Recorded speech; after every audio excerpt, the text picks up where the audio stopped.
welcome to You Can Ask That. Now, we've had some people send in some questions, and I'm about to read some out to you and answer them. So, Penelope Squires from Movacol Place asks, who were you before you became an Ostomate? Good question, Penelope. Well, professionally, I'm a qualified chef, so I've ran kitchens. I have a degree in multimedia, and I ran a multimedia company for about 15 years and worked with Queensland Government on a lot of different projects. I'm a musician, I've recorded albums, made film clips.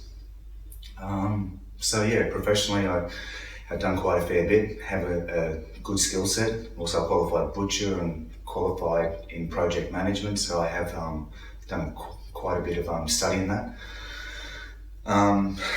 In terms of my confidence, I was a confident young man, always believed in my skills and was a go-getter, was able to go out and do that and always believe in my own abilities.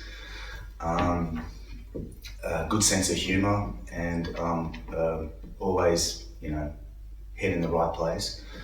I suppose that's changed now, but I suppose we'll get to that. Okay, next question. Sebastian from Stoma Valley Heights asks, how did you become an Ostomate? Yeah, good question, Sebastian. Well, it is a good question because if you think of it, a stoma is like an island and there's all these different routes to get to it. Some are very quick, some are quite long, all these different ways to get to it. My journey was an 18-month journey and it was through diverticulitis. I had multiple, like maybe 20 odd hospital admissions. My bowel perforated in 2 places and I was in a bed for like 3 months on TPN. And then finally after, I think, another 8 months after that episode, I finally had the surgery. I was told that there was going to be a resection, but I woke up to find a stoma and to learn that I'm now an Ostomate, which is a term I'd never heard before. So glad to be part of the group. Okay, next question. Marjorie from Bowral asks, how would you explain the journey? Big question. I remember when I first was admitted, and the first time I turned up with diverticulitis, I was in there for a week and they had to give me IV antibiotics to settle the bowel down. It was great, I read, watched movies, scoured the internet, didn't have kids screaming after me. It was pretty fantastic. Then by the end, it was a completely different story. By the end, my mental health was completely gone. My confidence was no longer. My dignity was completely stripped. And the person that I once was completely different. I think my initial response when I woke up from surgery to find that I had a stoma was to tell the surgeon where to go, which I still regret to this day. But the journey itself is full on.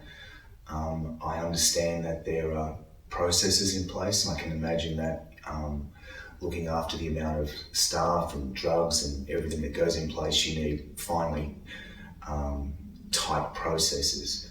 The problem is it dehumanizes you. So when you come in as a person that's used to looking after your own health, looking after your own medication and that, you find that when you're in hospital, your meds get locked away. You very rarely get a chance to talk to a doctor.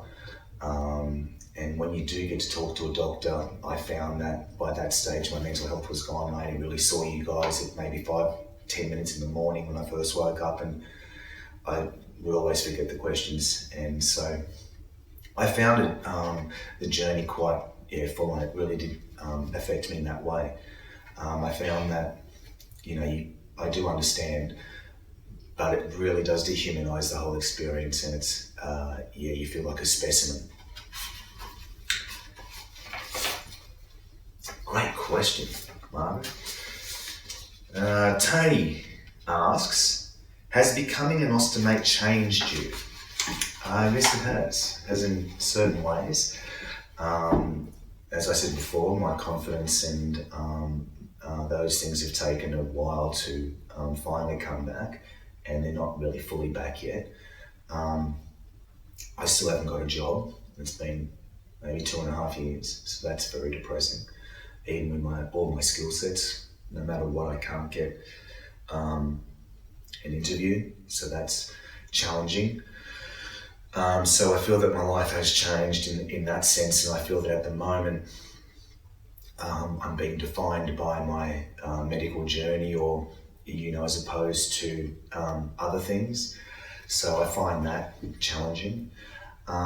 In terms of, has it changed me as a person? Yes, it has. I became a member of Ostomate groups, and I find nothing more riveting than just sitting there and reading the stories of these people and realising that my 18-month journey, I'm actually a junior compared to these people. So it's quite inspirational to read these things and learn these things about these people, because it's remarkable.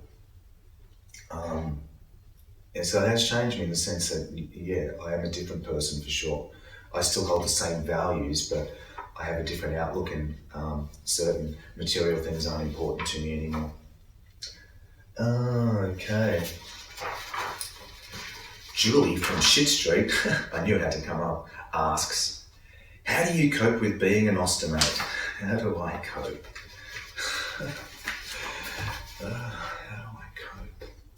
Well, I think I cope by laughing at it. That's the truth of it. I found after 7 weeks after the surgery, when the pain started to go away, I was sitting in the bathroom at 4 a.m. in the morning, and I was, my stoma was doing what it does. And I suppose I was reflecting. It was the first time that I'd actually thought about things. And I noticed that I hadn't vomited since the surgery, and that was massive because I vomited every day for months on end. And I also noticed too that it didn't hurt to go to the toilet, and the thing actually just worked. And I was sitting there and I just laughed and said, I shit in the bag. And I think that was the first time I actually kind of laughed at it. And that led me to say, well, I could maybe write a song about this, and I did.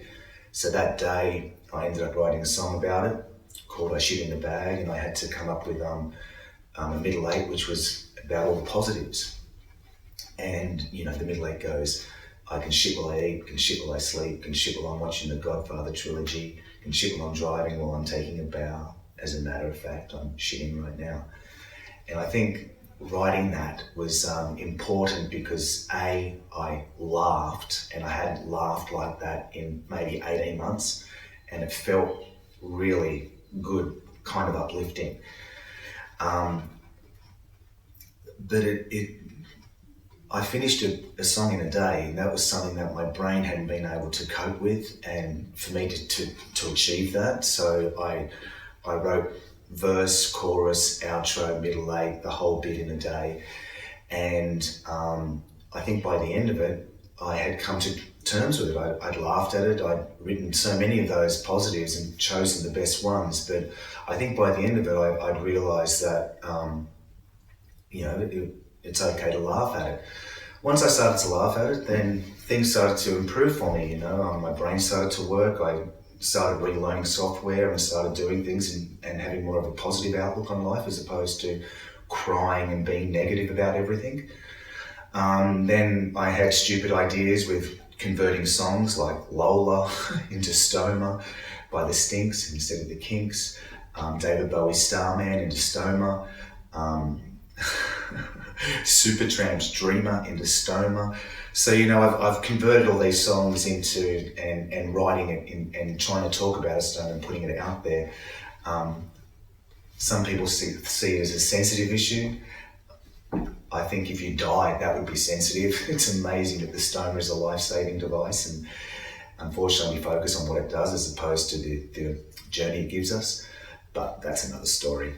So my goal now is to really just advocate for people like me, sing, and just let people know that Ostomates have a sense of humour.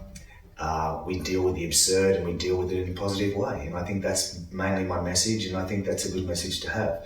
And at the end of the day, I want someone to see this as a trophy, something that I won. It symbolises the journey and symbolises the fact that I beat it.